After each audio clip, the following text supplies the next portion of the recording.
Hello and good day. Base sa inyong nakikita, mayroon tayong two types of meat. Chicken and pork. Sa chicken natin, mayroon tayong 5 pieces ng liig. Plus ang ating pork belly. Sa ating mga seasoning or pampalasa, mayroon tayong garlic, ginger, onion, at bay leaves. Join me sa ating pagluluto sa araw na ito. Ang chicken neck natin, hayaan natin ganyan lang kalalaki. Huwag na natin hatiin. Pero ito, hahatiin natin yan. Na sizes na mabilis nating mapalambot. Ganyan siguro.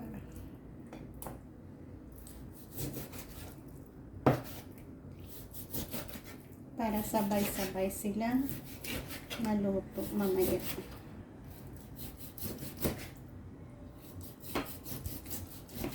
At yan. So, hugasan natin at mag-start na tayo magluto. Mantika, cooking oil.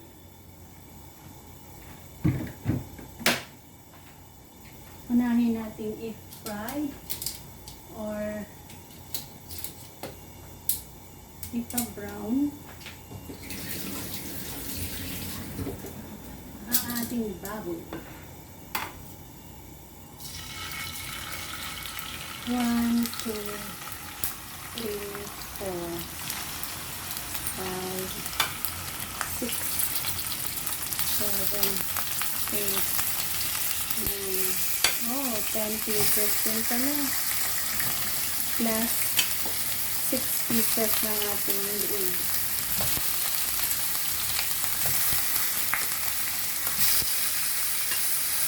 Yan. Madami.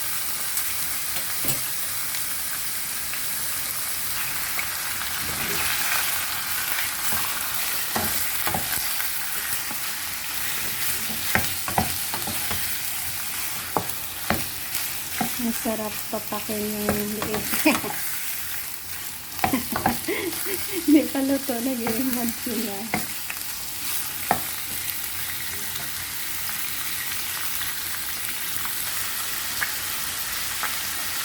Medyo nakita na natin nag-brown na. Lagay natin yung mga nahiwa na nating bay leaves, onion, garlic, at ginger. Ang sina.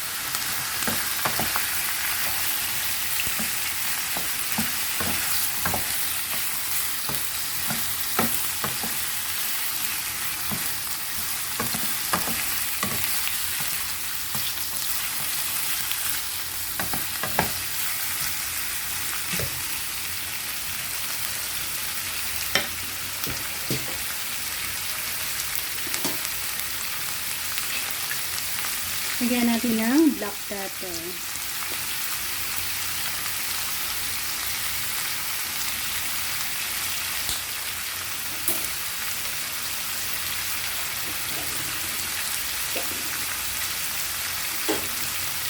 Gamitin natin pamix is mirin.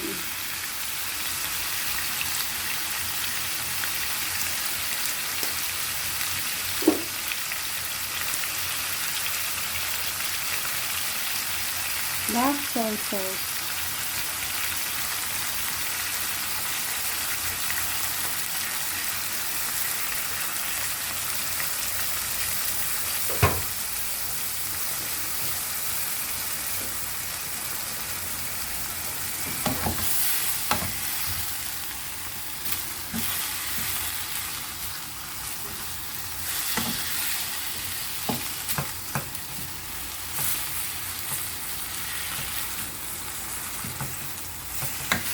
Okay, ngayon natin mag-dry konti para mag-absorb ang kanyang mga pampalasa. Then, lagyan natin ng tubig para lalambot na.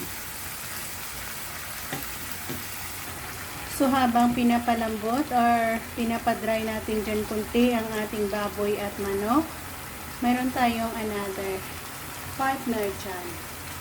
Gagawa tayo ng sabaw gamit ang ating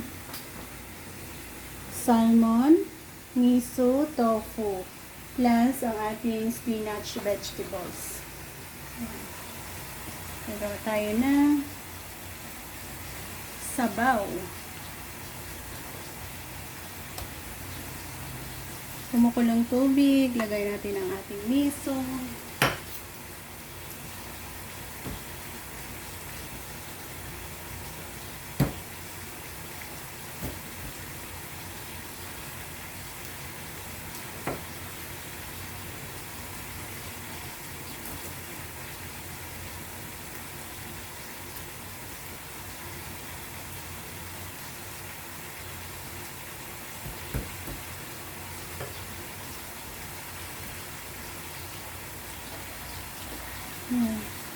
Ilagay natin ang ating tofu.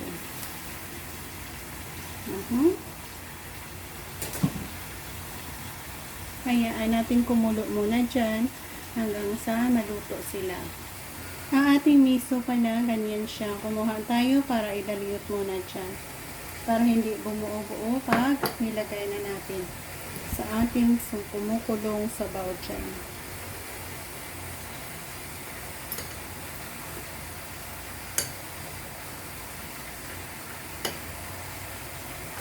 So, ganyan na ang itsura ng ating pinapa-dry dito ng knock off dati. So, ready na siguro ito. Lagyan ng tubig para pampalambot na nila. So, mahaba-habang process ng pagpapalambot ang ating gagawin. Maybe 30 minutes. Add on ang tubig. Mainit na tubig na. Yan. And, hayaan natin siyang pumulo dyan.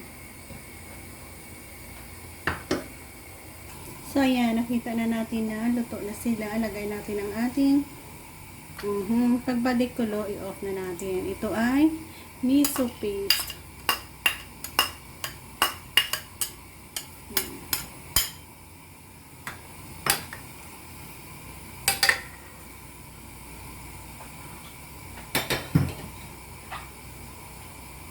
So, at ayan na nga guys, natikman na natin and perfect. Bumalik kulo na siya, ready to off na and set aside muna natin. Abangan natin maluto ang ating kokomba at ang ating gulay.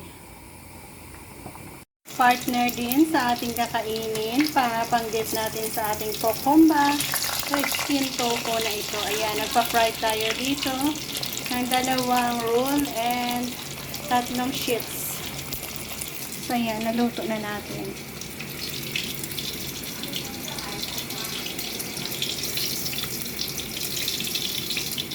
Last na lang. Dip natin yan doon mamaya sa ating kokomba. Oh,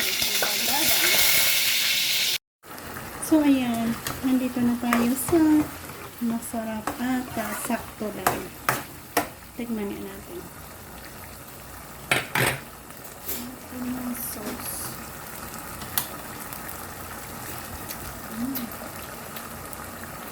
Sarap at sakto lang.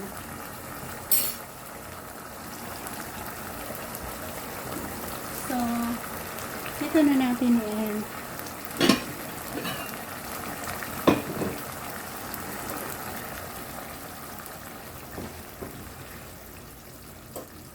Ito natin ilagay sa ating yan, hindi ko na kayo nadala sa aking paggisa. Ginisa lang naman na gulay.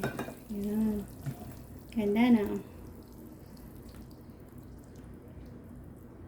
Diba? Masarap. So, meron tayo. Isa-isahin natin. Kokomba. Na masarap. Yan. Ang ating kokomba na masarap.